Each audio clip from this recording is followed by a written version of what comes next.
What's up, everybody? Just want to take a quick second and let people know that I am self-supported. I now put all of my episodes on Substack for paid subscribers. I put them up early, and then 24 hours later, I release them to the public on all my platforms. I also have Venmo, PayPal, Cash App, Buy Me a Coffee, Zelle, a P.O. Box, and Locals, Patreon. And all of the links are in the show notes of every single episode I put out. So look forward to continuing to provide great conversations. And thank you all for your continued support.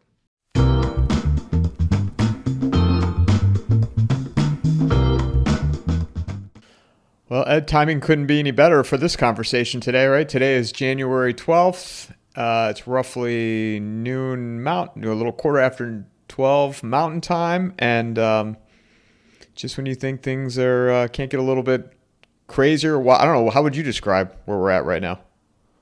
Well, last year I talked to a bunch of people offline at the end of in last 2 weeks of December, and everyone's saying, "Oh, 2026 is going to be insane." And while I agree with them, I also said to them, it's already been insane. If you've been paying attention, it's been insane since 2020. So. It just seems to me that we have a bunch of things kind of cycling all at the same time: geopolitical issues, economic issues, just all sorts of craziness going on, and it's going to get increasingly. And then the advent of AI deepfake videos, it's going to be increasingly difficult to know what the hell's really going on. Yeah, it's so hard to, like all the videos, you've seen these videos from Iran, but then it turns out it's from another country and the fire. You just like, and I don't have any way to verify this stuff. Yeah, so I have a Twitter feed and I post a lot of stuff and I repost a lot of stuff. And when a news event happens like Venezuela, and people were reposting all those videos of supposedly Venezuelans celebrating in the streets. I did not, because I've been on X a long time, formerly Twitter, and the propaganda is all over the place on Twitter. Now with the deepfake AI stuff, I pause now. I don't get caught up in reposting hot takes because we don't know what was actually going on. So I'm pausing now when I see events happening and thinking about them, trying to get to the truth and not reacting. I think there's this, need on X to be first and clickbaity. A lot of these people like to get paid, I guess. I'm all about getting to the root bottom of the truth and my analysis of it. So I've been kind of quiet on a lot of issues. I've not commented on the Iran issue because I don't know what's really going on there. I don't know. This episode is brought to you by McIlvaney Financial Group. Their advisors bring a depth of knowledge and experience that allow them to serve their clientele with care, ensuring their financial needs are met now and in the future. Personally, I'm not saying cash is worthless, but you can see what's happening. It's worth less every year. Gold is the opposite. Click on the promo link in the show notes or go to www.mcilvaney.com/coffeeandamike. I got a side note for a second, because you and I come from the healthcare world, where a lot of the people that a lot of them I've had on my show. And when you say X, I mean, you were one of the early ones that got booted off of Twitter by Jack Dorsey. Your handle got nuked. Mary Bowden, I mean, she created, 7 or 8 aliases to keep it going. And if you saw, I said this to her last time she was on, Jack Dorsey tagged her because she was talking about Bitcoin. And he said, "It's time." And she responds back with, "Excuse me, didn't you ban me on here?" Did you see that? Yeah. Well, I think Jack Dorsey wasn't in control of the company. I think he made a deal with the devil when he, intelligence agencies were all early investors in these companies, and they had infiltrated all these companies. And a lot of their early revenue was coming from the NSA and CIA. And they had to kind of do what they were told. Yeah, I just thought it was so funny that she called him out. And then somebody said something to her. She's like, "Well, I would like an apology." She wrote that in the comments. Do you think these platforms are still operated by some others than I think a lot of people complain on X about being throttled. There's definitely an incentive. I mean, even, Elon, it's his company. It's private. Um, I mean, it's part of Tesla, but I mean, for the most part, I'm not saying he's doing this, but if he wanted to emphasize certain things, he could through the algorithm. And there's also probably still rogue employees. It's hard to say, but there's, generally speaking, way more freedom on X than any other platform. And to the extent that people complain about being shadow banned or this or that, the algorithm sometimes changes, and sometimes it benefits you and sometimes it doesn't. Depends on your style of how you post and what you do. And, the new algorithm on Twitter doesn't really emphasize um, reposts as much as it does engagement. So Elon wants to make money, and engagement is key. So like, you get more credit, you get boosted in the algo, the more people that come into your tweet and comment underneath. That weighs more than viral reposting, although that helps. That's my understanding, because I asked Grok to tell me about the new algo, and it tells you about it. It tells you what if you want to figure out how to succeed in any algo change, ask Grok. It'll tell you what to do. Wow, yeah, I'm glad you shared that with me. Well, and I've asked other people this, and I'm going to ask you. I mean, how much worse do you think 2008 would have been if say X or another all these other platforms with the ability to share and transmit information as fast as like today? Because what we said earlier, what you said earlier, you just don't know what's real and what's not real. So you could have caused people could cause so much more damage and say, oh, ABC Bank is going down, and then there's a panic, a run, and then by the time you realize that it was all bullshit, it's like, oh, too late. The word's already out. That hasn't been a problem, because we've been in a kind of a very narrow bull market. So that hasn't happened yet. But if we start to get into, and we're predicting an economic recession, we're already kind of in one, basically. Like, we put out a report at the beginning of 25. The middle class is in a recession, and incomes are dropping. They're drawing down savings. Home prices are too high. That part of the economy is going to roll over. The only thing that's keeping the headline GDP from going recessionary is import volumes have collapsed, which is a mechanical calculation in GDP, data center spend, and that's basically it. Once saving and layoffs are coming, so we're going to be probably in the teeth of a recession, which has already basically started, and it'll be apparent in the paper market sometime next year. Once that happens, and there's some bank issues, we have to be careful about spreading news on Twitter. I'm not going to participate in any kind of rumor mongering about banks and causing a bank run. I'm going to stay away from talking about specific banks and this and that. I'm going to stay away from that. I'm not going to participate in that kind of nonsense. And people might get prosecuted for spreading false rumors about banking issues. Or you could see even some type of blackout on these platforms Yeah, if things get out of hand. correct. Yeah, so what is at the top of your mind here right now? The events from the weekend with Powell, or what's Well, let's get that out of the way, because that's the latest news.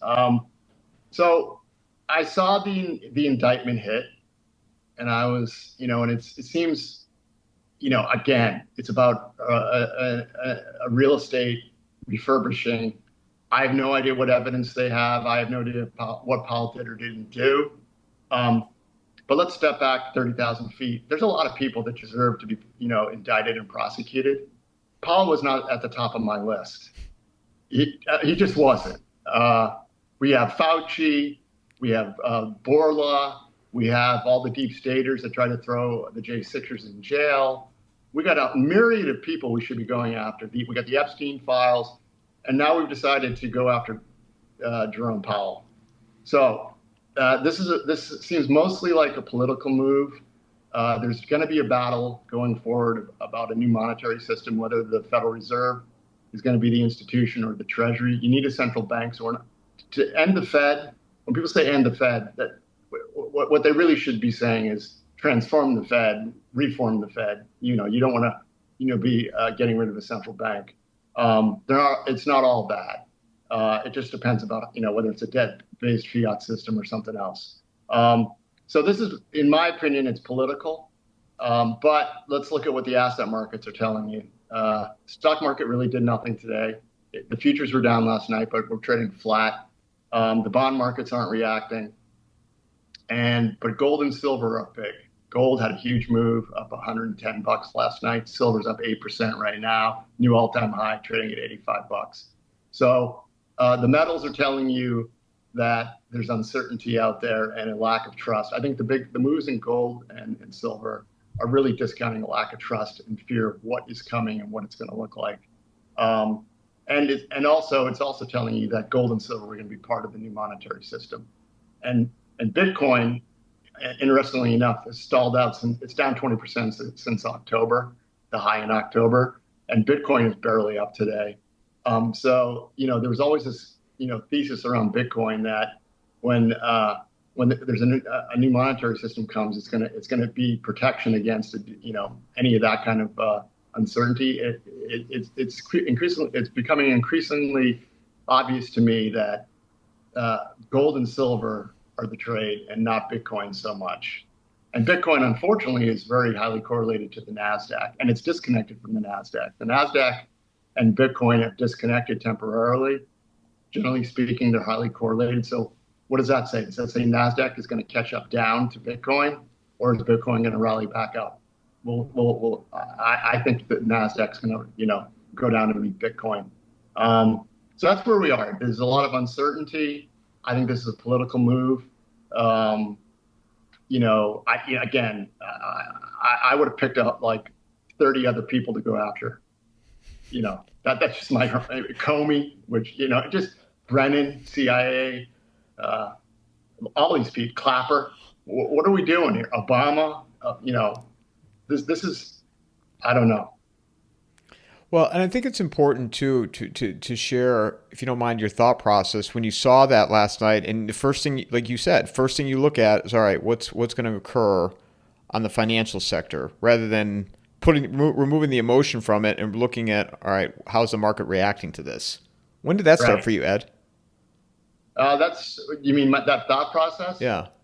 Immediately, I said, let's see what the markets are going to tell, because I have my opinion and emotions. We all do. But what are the market? What's the feedback loop from the market? What's the wisdom of the market saying? Well, the markets are pretty calm.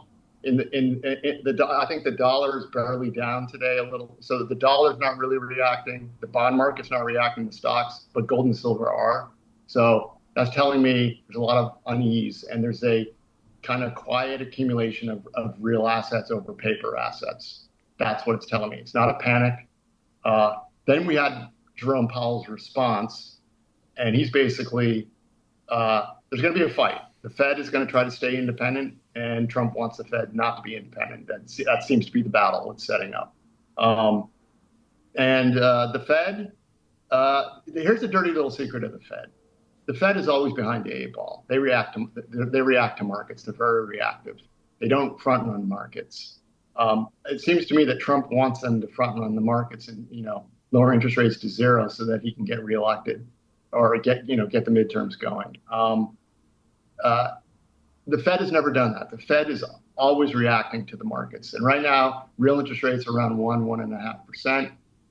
Given our economic outlook, we think the Fed's behind the curve, but the Fed never, anticipates the future. They react. So the Fed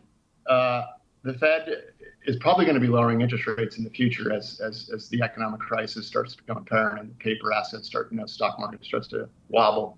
But the Fed never, does what the government says. They react to the data, and the data has started to, they had interest rates at zero during COVID. Inflation came. They had an unprecedented rate hiking cycle. We peaked out at 9% annual inflation. Obviously, the real number's higher. They paused interest rate hikes, and then the 3-month T-bill started to go lower, and the Fed, the 3-month T-bill, the money markets anticipate, the real state of the economy. And the economy has been slowing. Employment has not been good. real incomes are not good, and the markets are starting to sniff that out. But the teeth of the recession is going to start coming sometime in 26. The well, what were your thoughts when you saw? I was amazed how the response of Powell and the video that comes out on Sunday night. Like how long did it take for them to put that together and post it? Well, this tells you there's a serious battle, uh, and you're going to see in the press all this chatter about Fed independence versus government control, and there's going to be a political battle over this. And what I found curious, of course, was his statement that he thinks this is a political move, um, and that it's all about not doing what the president wants. That's how he framed it. And but first of all, if I was him, I would have done nothing. I would have said nothing. Um, uh, and the fact that they released that video right before the futures or after the futures open was quite telling. So futures, if you were paying attention last night, stock futures were down about 50 basis points. They were red. Markets opened down today, and now they've recovered. So, uh, again, the markets are telling you not to panic. Gold and silver are telling you more of the same, that the trust is leaving the system, but it's not a panic button. What I'm more worried about, I think the market's going to react more to, is if the tariffs are ruled unlawful by Supreme Court. I think on the 15th, 14th, I think. 14th, yeah. So that would cause a lot of uncertainty, and the stock markets might react to that. Yeah, But well, look, at the end of the day, I just wanted people to understand we have two problems. We have a housing bubble. Home prices are 30% overvalued versus incomes and what people can afford. The only way to fix this, despite of all the Trump administration goodies they're trying to hand out, prices need to come down, and or incomes need to rise. And we're going into if you look at the labor numbers, we revised down every month last year after the fact. So employment's going the wrong way. Incomes are going the wrong way. Housing is eventually going to correct. That'll cause a cyclical recession. Then we have a stock market bubble. That's basically another tech bubble. It's an AI bubble. And we're going to be putting out a new U.S. 2026 outlook. And the ratio of the NASDAQ to the S&P is at 3.8. In the dot-com bubble, it was 3.5. So we are more expensive than the dot-com bubble, by the way we look at it. And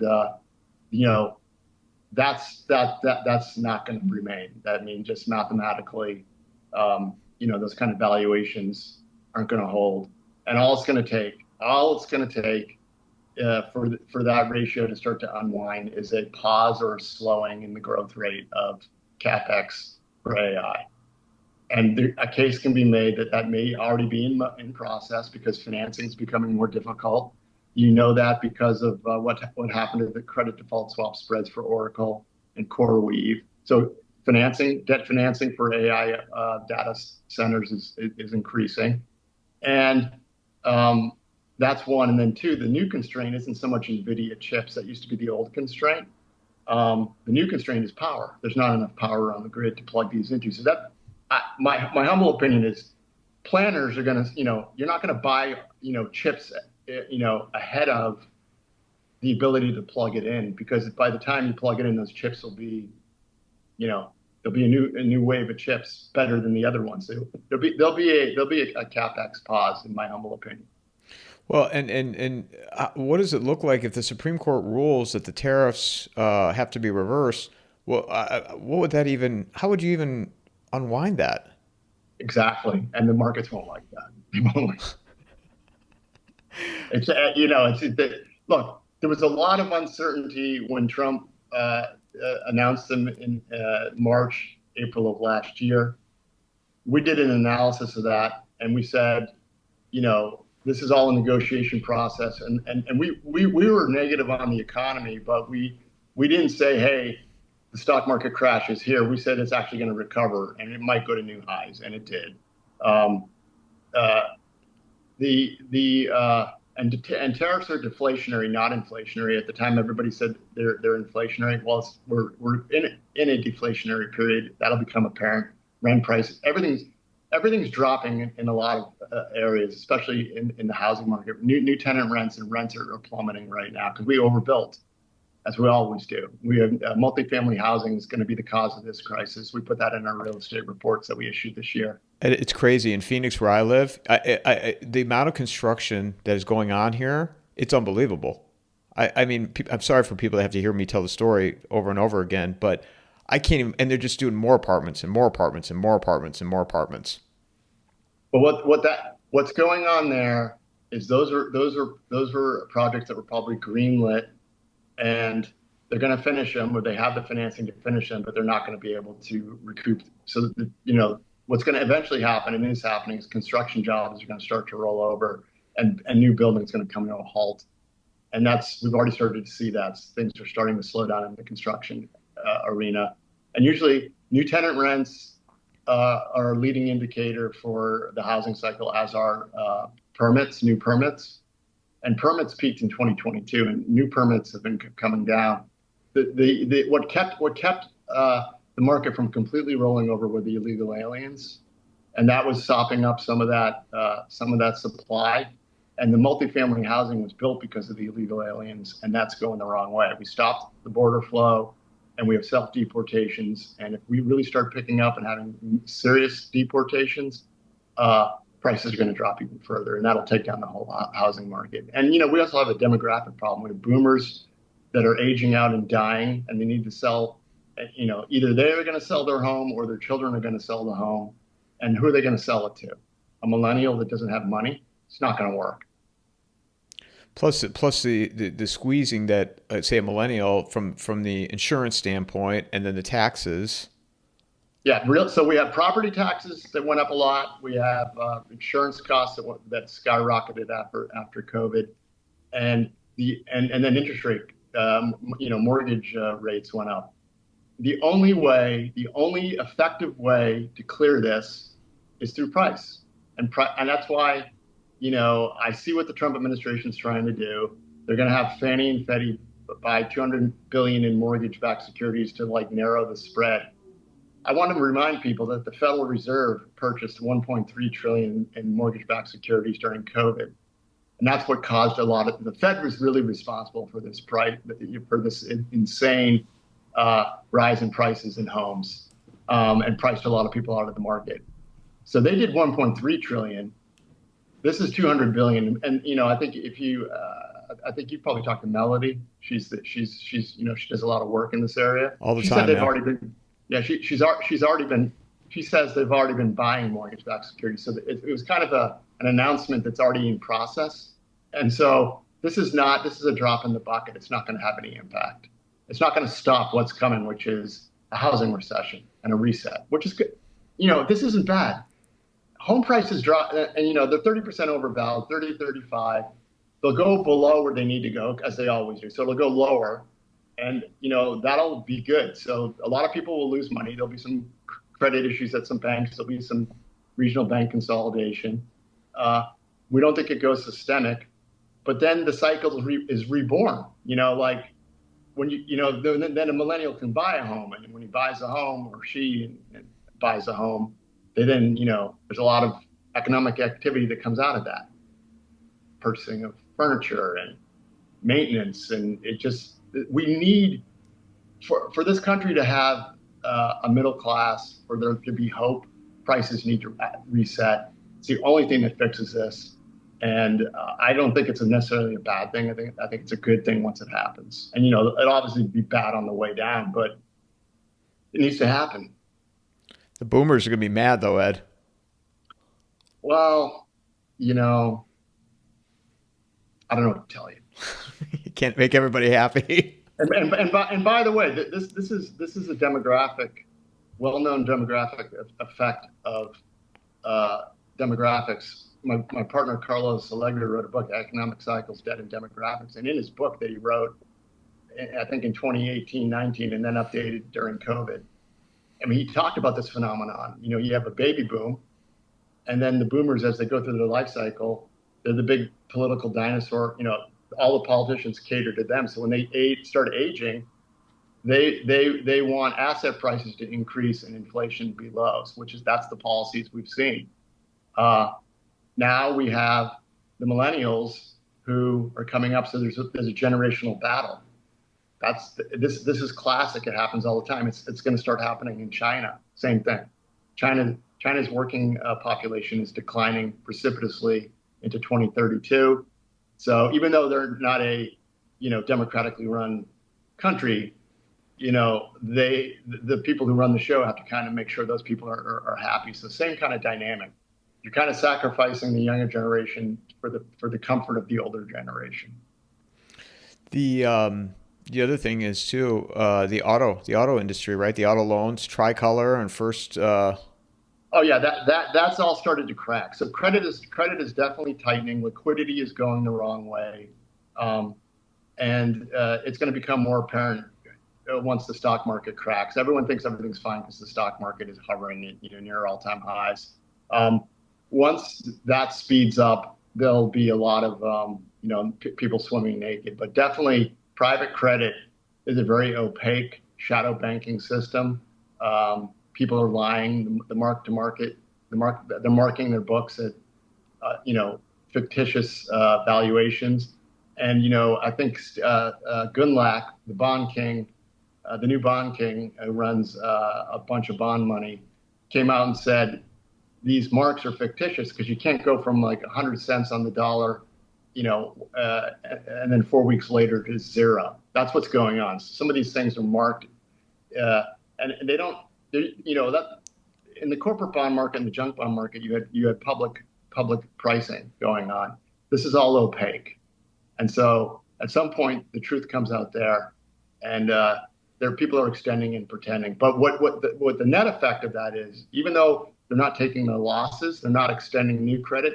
So liquidity and credit is de facto tightening, which will cause a contraction in economic activity. I'm just amazed that on the auto side, how they let it get to this point. Like how is it that they allowed a subprime auto where they were just giving cars to anybody and everybody from a financing standpoint? It's just like what happened during the housing crisis, right? So it's called. Look, when I was a growth stock portfolio manager at BlackRock, we kind of had this unwritten rule between my co-PM and the analysts. Financials were not a big part of our index, and people in growth stock land were always attracted to growth financials. And to grow fast in a financial like Tricolor Auto, to grow fast, it's basically controlled fraud. You're issuing the credit, and you're growing your earnings, and you really don't care about the credit quality, because if you're growing fast enough, it'll hide the losses until growth starts to slow. Then the losses appear. So as an investor, I always stay away from financial institutions that are growing too fast, because there's a reason they're growing too fast. They're giving the money away. It's kind of like this perverse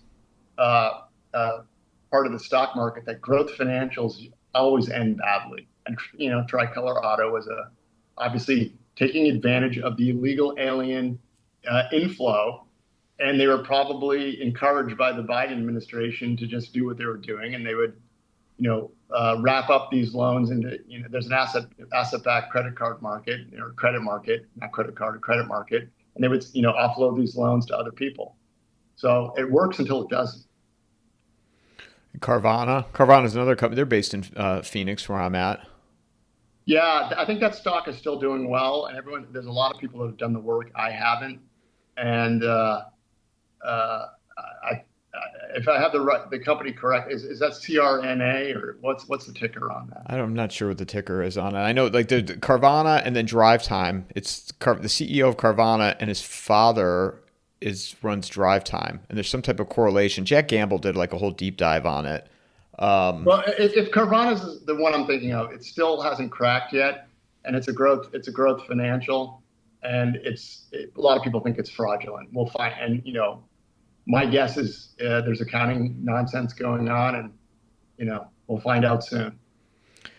Yeah, and that's the to your point with the housing prices, car prices are just for new cars. It's a RAV4 is $40,000 plus for a brand new Toyota RAV4.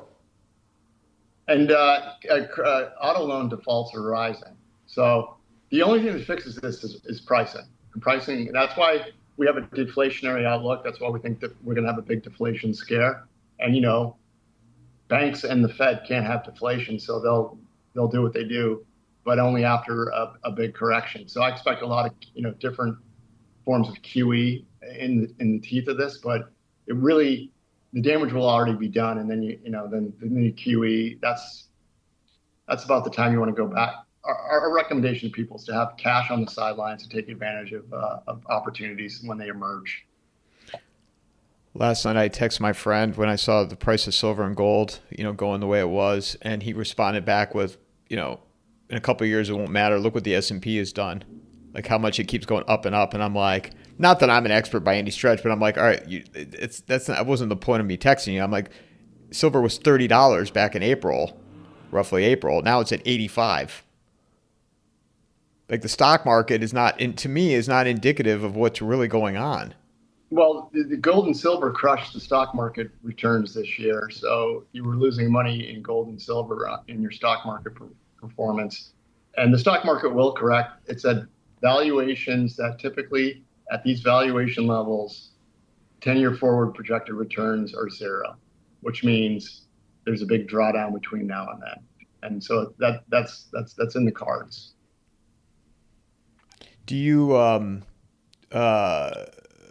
you also have talked about unrest. Do you see 26 being a certain level of that, or less, more? Yeah, so I think in middle of December, I made an early New Year's Day prediction. I said my number one prediction for 2026 is riots, and sure enough, we already got them. And it's the reason I say that is because economically things are bad, globally and geopolitically things are bad, and there is a struggle for power between the Democrats and the Republicans, and they're not going to play nice. And a lot of these riots, as we have come to understand, are funded.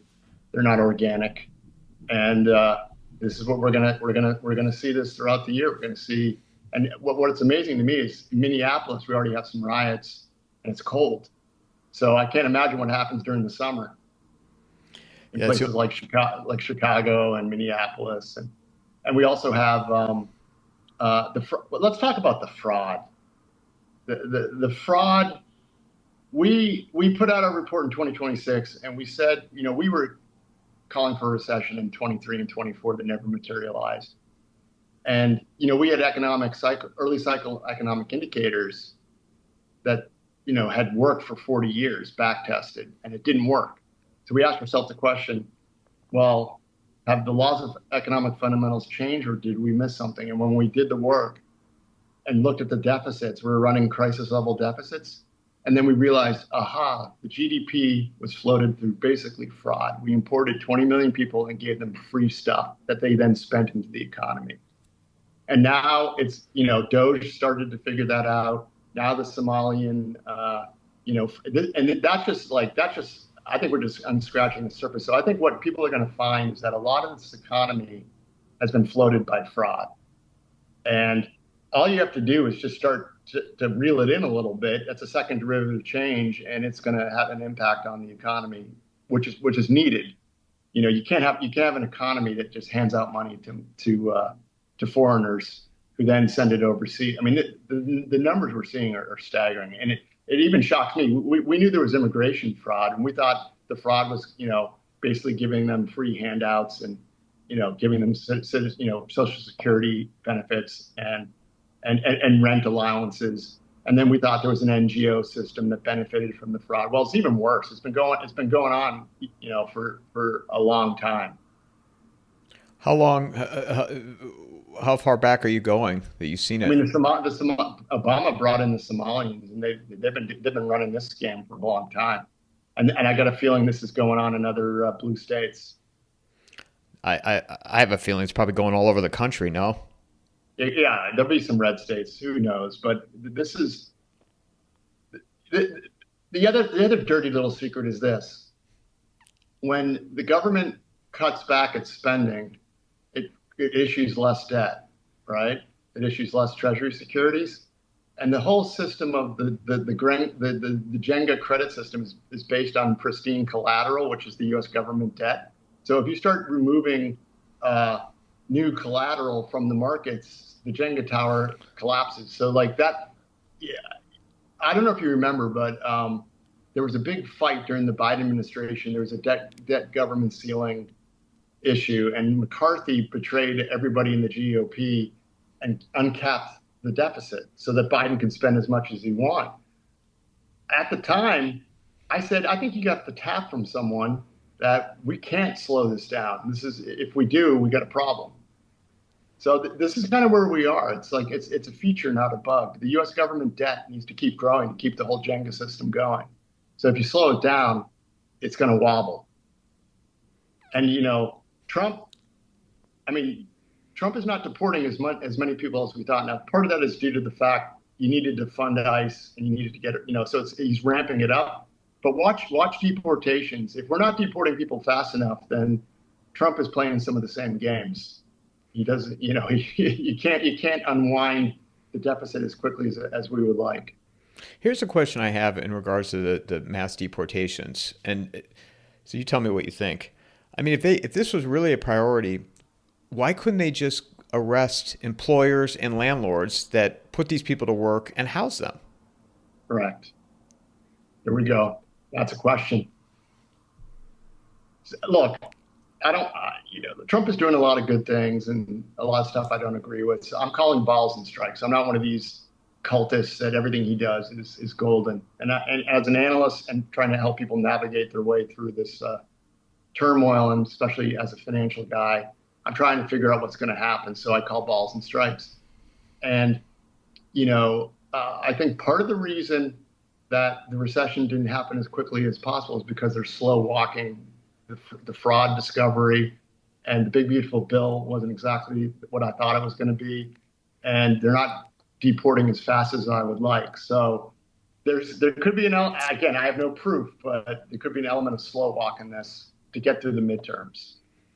Well, and the fraud, they could have used that during the election year, but they knew they didn't need, that was a card they just hang on to for a later. And this is just me guessing here, just some random guy. But I have to believe they knew about that during the 24 election run that they could have used. I mean, the Waltz was running for vice president. It would have been a perfect opportunity to expose that. Yeah. So here's the deal. They do a lot of opposition research, correct? I was involved briefly with the RFK campaign. I was a co-treasurer. I was more of a figurehead. I didn't do a lot of the work, but I learned about opposition research, and and you find out dirt on the other guy, and then I learned that then there's backdoor agreements where like, okay, what dirt do you have? Here's our dirt. Then they make agreements not to release the dirt. They actually do this, and so this fraud in Minnesota has been documented for people have known about this for a long time, and so you got to imagine the Trump team, unless they were incompetent, had this opposition research. They must have negotiated with the Kamala Waltz team. You don't do this, we won't do that. I don't know what they had on Trump, but what I do know that I thought was very interesting, and I put out a post on this in August of 2024. I had a fear that they were going to cover up, whoever got in was going to cover up the COVID jabs and the deaths and what really happened.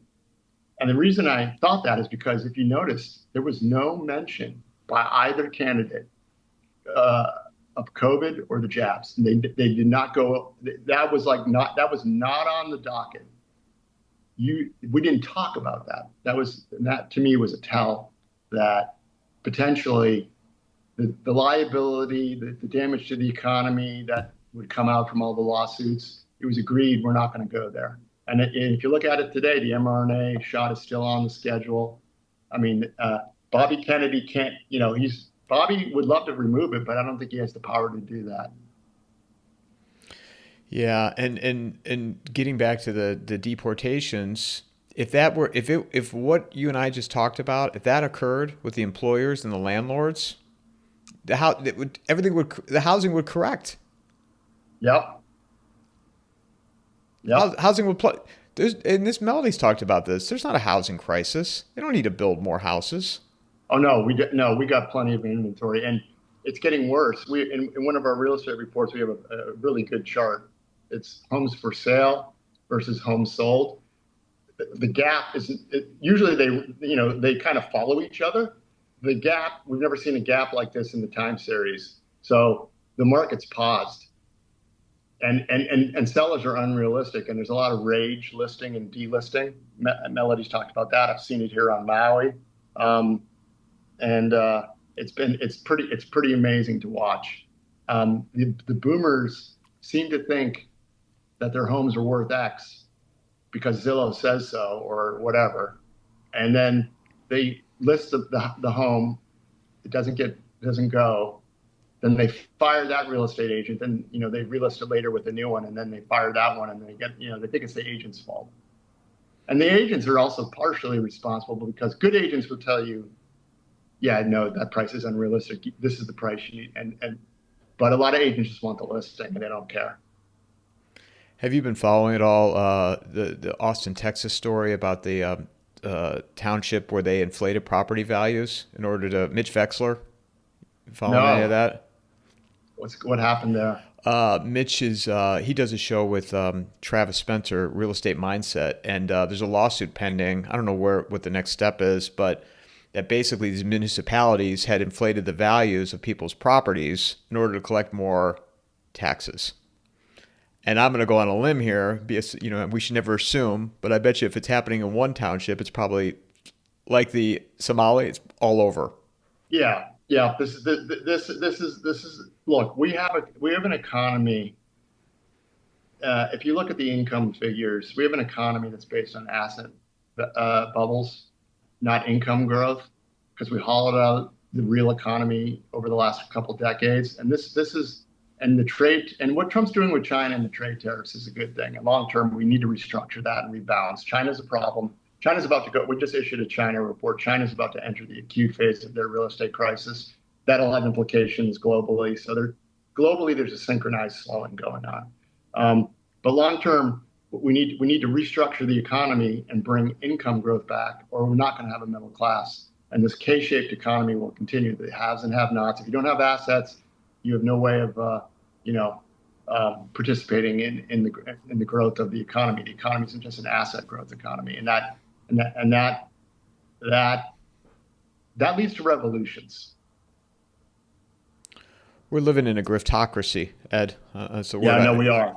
It's a giant grift, and what's interesting. I went to a birthday party a week ago, and I was sitting, and look, Maui's very liberal, and I get along with everybody, and I was sitting next to a female acquaintance / friend, tentatively, because her views are crazy liberal, but we started agreeing on the same thing. Like, the fraud is so bad, it doesn't matter. She was like, forget red, blue. Like, she works her ass off, and she's like, I can't believe this is going on.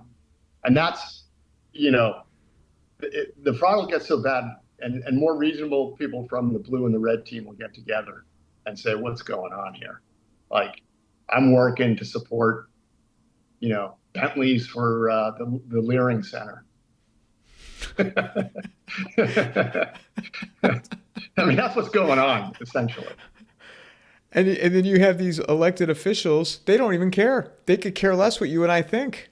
No, they don't care. I've seen it in Hawaii. I mean, the arrogance of these elected officials is staggering.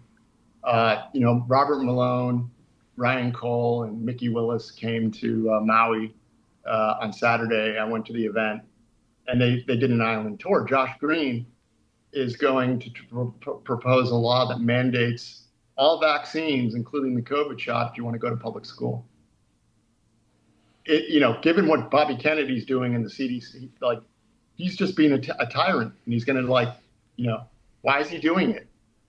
And there was a big discussion about is he a psychopath? Is he bought and paid for? Is he dumb? And it doesn't really matter. I think he's bought and paid for it personally, but I mean, I don't have any evidence. But why would you go against simple? Why would you do that unless he's getting, there's a new West Coast Healthcare Alliance that includes, I think, California and Washington and Oregon and Hawaii. Well, that's already, got money, and they're going to give money to these states. So like, it's always follow the money. Yeah, and that's why I think just the example that you just shared is we're already in a civil war. I mean, from a state level to federal right now, and that's another example of it. Yep. More so this is it's going to be and geopolitically, we need to talk about what happened in Venezuela, and we need to talk about some of Trump's pronouncements. Cuba next, Greenland, Mexico. So rather than talk about the morality of it and whether he's crazy and he's broke his campaign promises of America first, what does he know that we don't know that's causing this acceleration? I think there's an understanding that the global cooperation, globalism that has been going on for decades peaked, and we're on the other side of that. And I think it's mostly due to demographics. China, demographic problem. Europe, U.S. That's why we brought in 20 million people. Asia, Japan is disastrous. South Korea. So there's this huge debt problem, and mostly old people that are going to be, wanting to extract the benefits and entitlements in their retirement, pensions, healthcare costs, whatever. And then a younger generation that's smaller that can't support that. So we have too much debt. The monetary system there's going to be a change. I think it's going to be a gold and silver is going to play a large part of that. How do we know that? The banks made gold money again. They made it tier one capital in July. So we have China accumulating gold. We have commercial banks accumulating physical gold. So as this wobbles and these demographic issues come to light, why is Trump accelerating now? It could be because of the midterms and he might get impeached after, so he wants to get his agenda done. But there seems to be this acceleration for real assets, and Venezuela is part of that. Greenland. So what's going on? Well, you know what? If the monetary system at the end of the day is a claim on actual resources, commodities, things that can build stuff, right? That's monetary system is a system of exchange. If that breaks down, and we're going to have to reset that, you can no longer keep the system going by printing. You can't print silver. You can't print silver. You can't print atoms. So there seems to be this acceleration geopolitically in a mad dash scramble for natural resources that's going to lead to geopolitical conflict, and there'll be a globalization's over. Now we're going into regions like the West and the East and Europe, and it's almost like the book 1984. We've always been at war with Oceania. Whatever. The demographics are destiny, and it seems to me that there's an acceleration. Martin Armstrong, who I respect a lot, he's got a computer model that predicts war, and he says we're going into a major conflict cycle this year. Well, and now it's the reality of it is whether you like it or not. In regards to Venezuela, I mean, I want it, I'm taking it, and that's just the way it is. And I think Greenland is inevitable. Yeah, look, at the end of the day, what backs the dollar? It's our Navy, it's our nuclear arsenal. And the last 30, 40 years was done through agreements and globalization and harmony, shipping our jobs to China.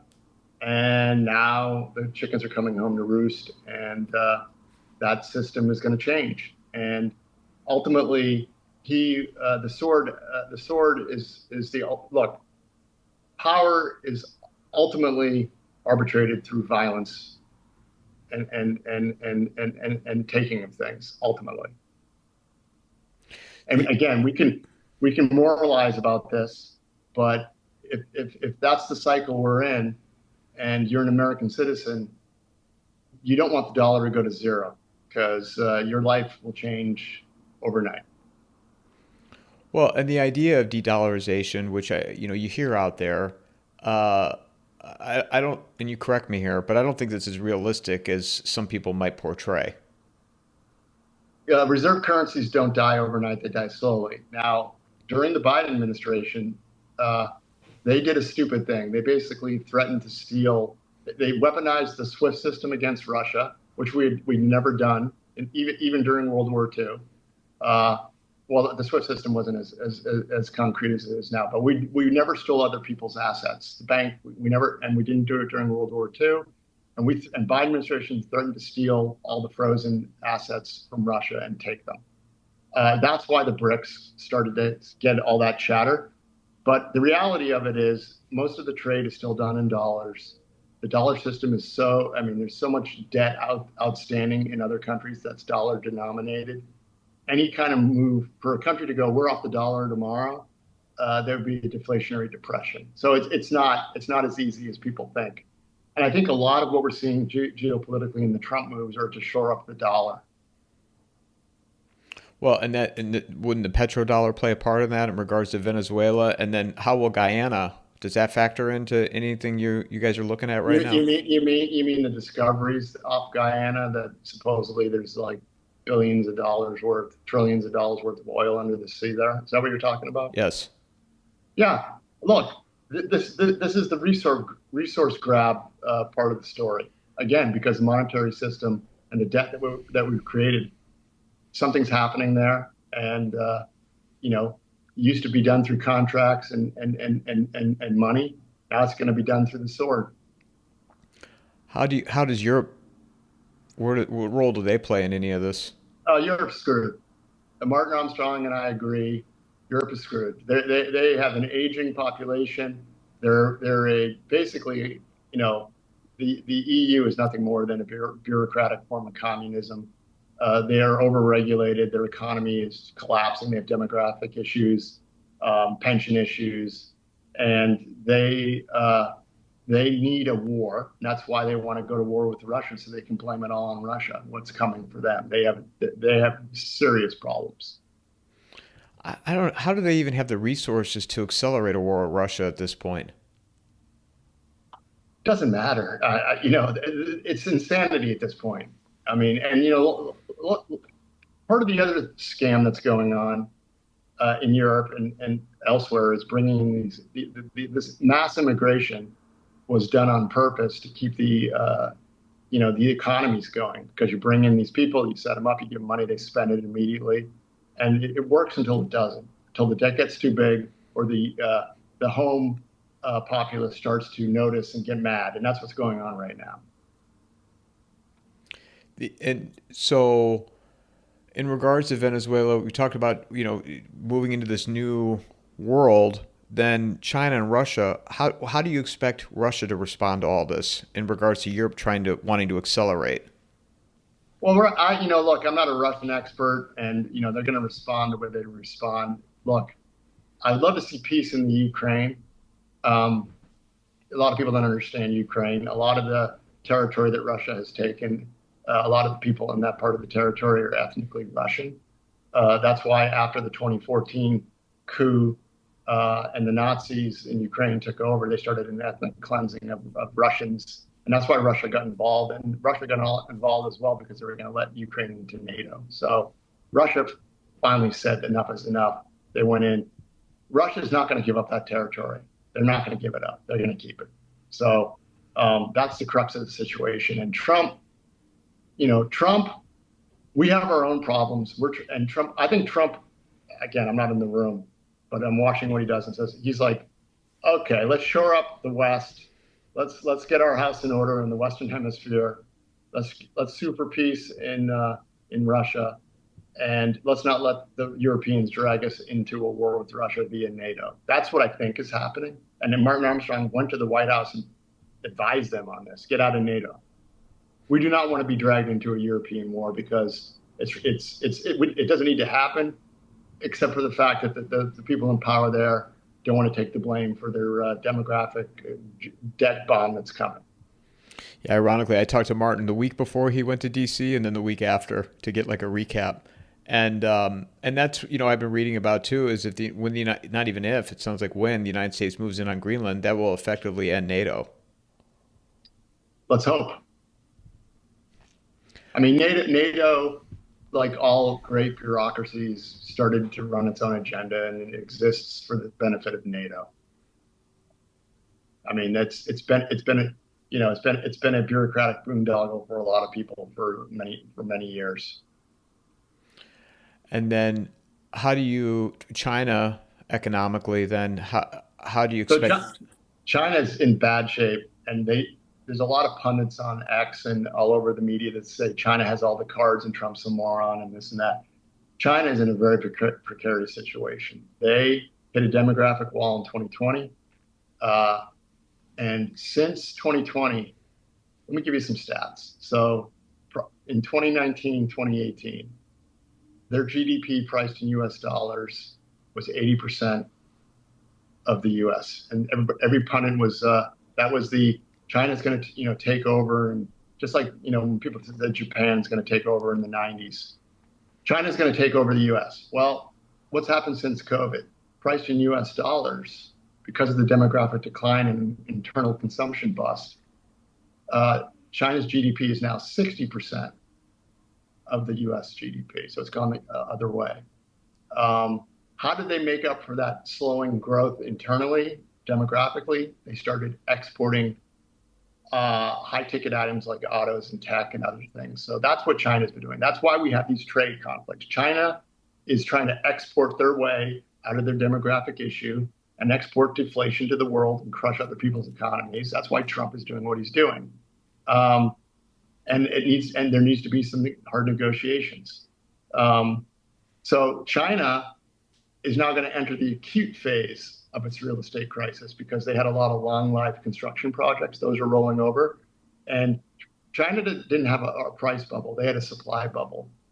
After the great financial crisis, despite the fact that their demographics plateaued in 2015, they overbuilt they just kept building ghost cities. So they have 20, 30 years of supply.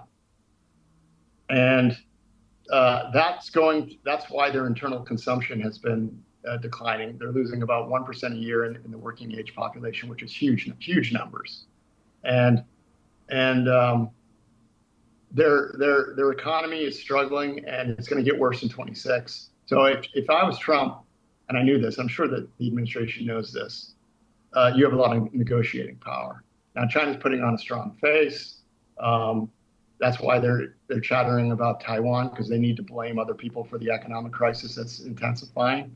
And so it's going to be very interesting this year to see what happens. Very interesting. How does Japan, if any, play a part in either China or Japan is a potential black swan. I mean, look, the bottom line is they had zero interest rates for 20 years. Now they have inflation. They have they finally printed enough money that they have inflation, and now they have a debt to GDP ratio of like 260%. We're at like 120. China's at 1. I forget what China's at, but like Japan is a demographic disaster. And so they have a choice of saving their currency or blowing up the yen carry trade. And then, it almost blew up last year during 2024, right before the elections. That was taken care of, and the Fed probably stepped in and opened up swap lines. But Japan is a demographic nightmare and a black swan waiting to happen. Trying to predict when that blows up is anybody's guess, but it's in process. It's in motion. Coming back to the United States here, one thing that I meant to ask you earlier in regards to Powell, how much time does he have left until he's gone?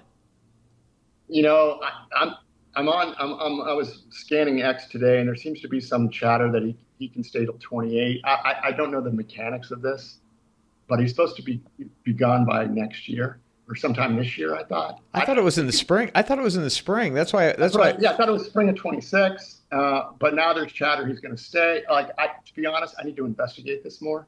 But God forbid there's some mechanism by which he can stay till 28.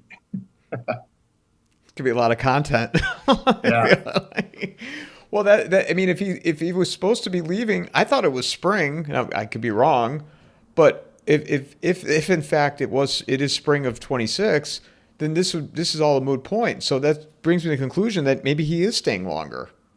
Yeah, I don't know yet. I need to investigate this, but again, this move over the weekend, I was, you saw my Twitter. I said, "Wow, this is wild!" Like, I retweeted it. I reshared it. Yeah, I was like, I'm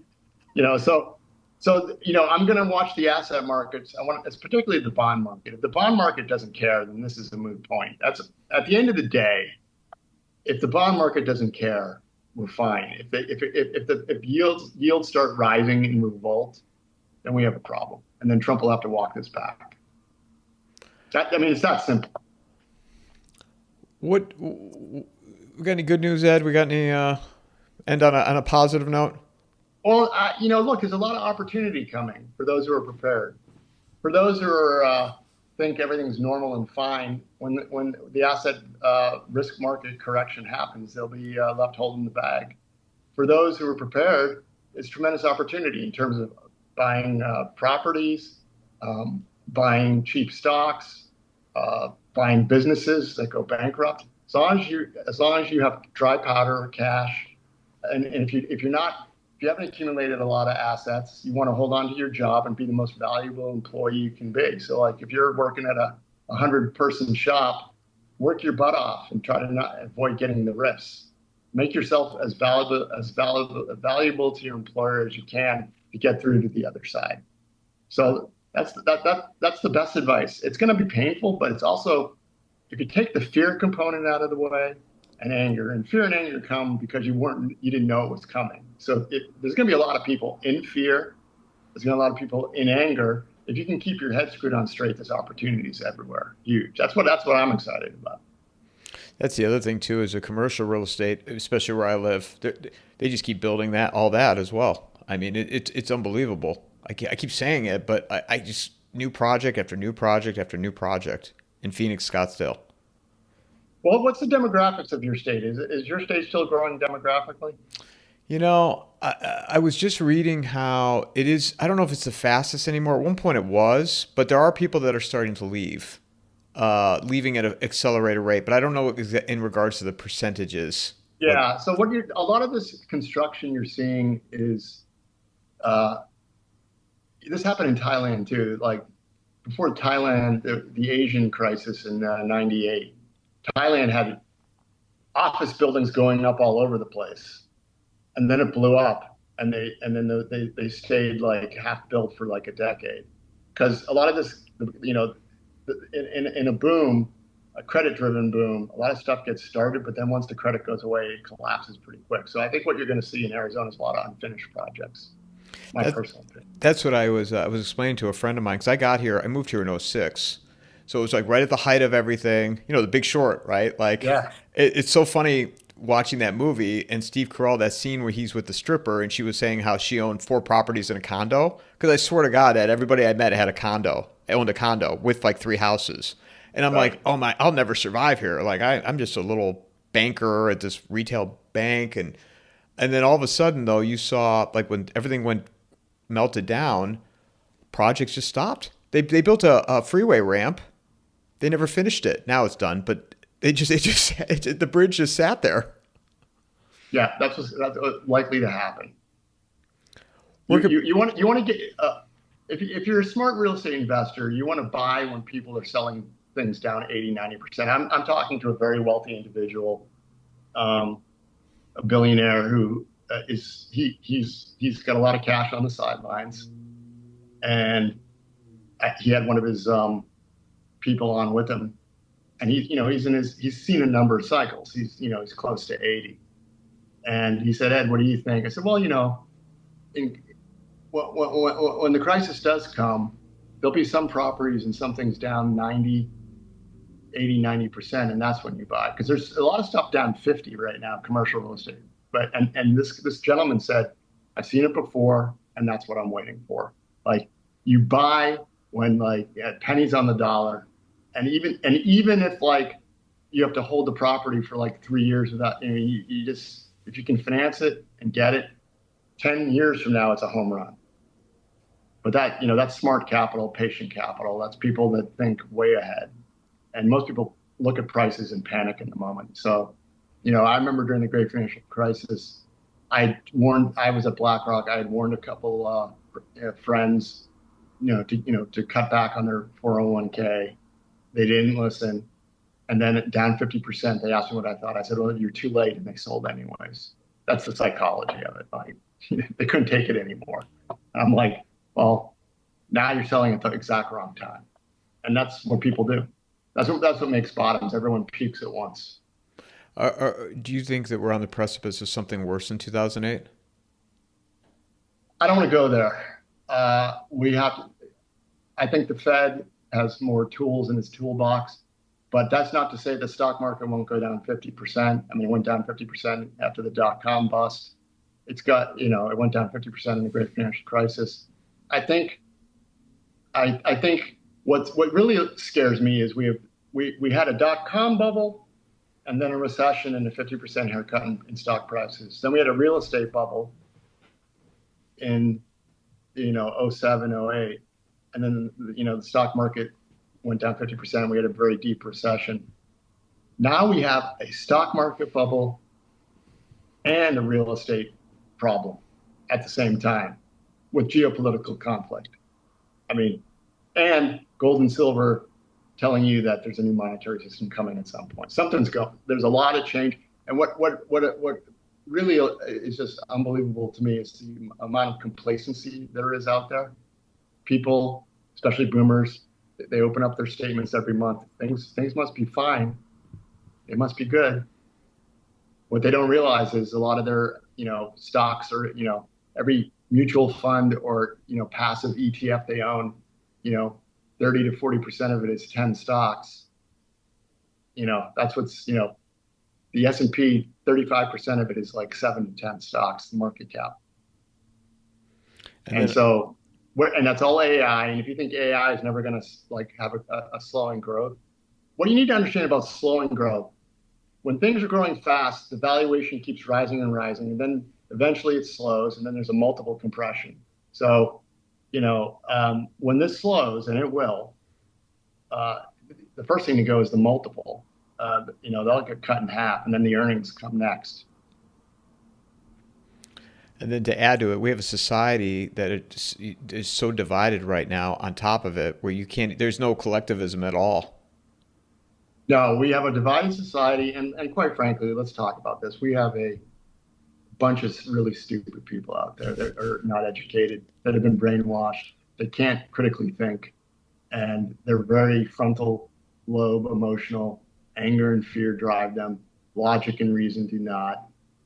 Common sense does not. And that is a toxic mix. And let's say we needed to go. Let's say there was a war, a conventional war, and Trump needed to go to a wartime. By the way, I think we're going to a wartime economy. He wants to increase the budget by $500 billion. That's another signal. We can talk about that. But let's say he said, we're at war with Russia, and we need to. We're going to have a conscription. And we need everybody to be on board, and we're going to have a wartime economy. Yeah, that's going to be really difficult given the division we have now.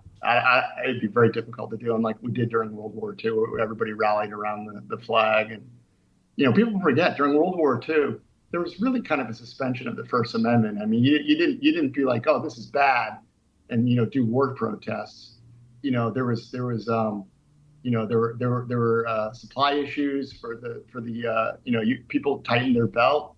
There were rationing. There was national rationing going on. I mean, I don't think people have wrapped their head around what might be coming if we go to like some sort of global war in a conventional sense. Well, and also too, from a physical standpoint, I mean, how many young people would be able to physically perform to enlist? We got a testosterone problem. It's really weird. Again, this is anecdotal. I was at another party this weekend, a birthday party, and a 38-year-old guy started asking some people there about TRT because his doctor's telling him he needs TRT because his testosterone levels are 300 and he's 38. And, the problem with TRT is, I'm not a doctor, but once you go on it, you can't get off it. It's kind of like it's for life, right? Then he asked me, what's your T level? And I'm 58. I said, I just got my blood work. I'm 600. And I think there's something that's gone on in the younger generation that's depressed testosterone levels. Is it vaccines? Is it plastic? I don't know what it is, but there seems to be a difference between the younger generation and you and I in terms of T levels. Because I shouldn't be above the national average. I think is like the average dude is 450 for T levels. I'm 600. I'm 58. I mean, I'm healthy and I do all the right things, but like, I don't take TRT or any testosterone supplements. What is going on? What happened to the youth? Too many video games? I mean, with video games, or that attribute to it, I wonder? It's multi-factor, but it's, I mean, not every millennial, but I'm talking about the bell curve. There are 28 and 30 and 40-year-olds that have high levels, but the average, there's something happens. And that hormone drives energy levels and all sorts of things. And let me throw the disclaimer: I don't hate boomers, and same with millennials, because I get a lot of heat anytime I mention boomers when I talk. No, look, I get along. What I like people that have common sense. I don't care if you're a Gen Z, a millennial, or a boomer. If you have common sense, good. I have this generational conflict. I hang out personally with a lot of millennials because a lot of people my age are like not in very good health and can't do the things that I like to do. I hang out with younger people that can. Isn't it amazing how many people our age? I mean, I'm 10 years younger than you, but we're part of the same. I think we're part of Gen X. You Gen X? Yeah, Gen X. Yeah. Yeah. Amazing. Yeah, there's a lot of people. I mean, I have a lot of friends my age, and they look older and they can't move more than. I mean, they can't go hiking. That's for sure. The last thing, I know I'm a little over with you, but so the wartime budget, when you saw that, Yeah, look. There's enough signaling when he's. What happened in Venezuela, then him talking about Cuba, all that, and then the next day he proposed, a war budget from $1 trillion to $1.5 trillion. I don't care what anybody says. That's a wartime. He's prepping the field, seeding the field for a wartime budget. He's getting the idea. He's floating the idea.